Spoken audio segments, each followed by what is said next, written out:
ChatGPT maslahat bergan uy qurmoqchiman. Arxitektorlar xizmatlaridan foydalanaymi yoki o'zim chizma qilib ustalar bilan birga quraymi? U yerda ikki yo'l bor. Professional arxitektor va quruvchilar bilan ishlash yoki o'zingiz mustaqil ravishda qurish. Har ikkala variantning o'ziga yarasha afzalliklari va kamchiliklari bor. Keling, ikkalasini solishtirib chiqamiz. Arxitektor va quruvchilar bilan ishlash afzalliklari: sifatli loyiha va mustahkam qurilish sizning yer maydoningizga mos yetim taklif qilishadi.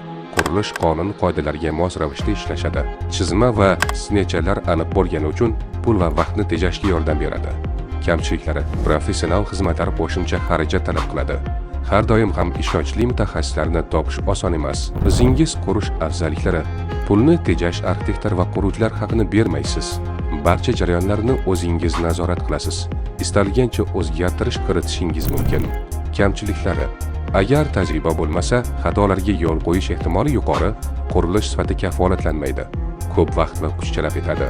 Xulosa, agar byudjetingiz cheklangan bo'lsa, boshlanishda hech bo'lmaganda loyiha chizmasi uchun arxitektor bilan ishlashni maslahat beraman.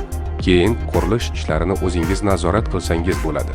Agar kuchli uy qurmoqchi bo'lsangiz va vaqtingiz bo'lmasa, mutaxassislar bilan ishlagan yaxshi.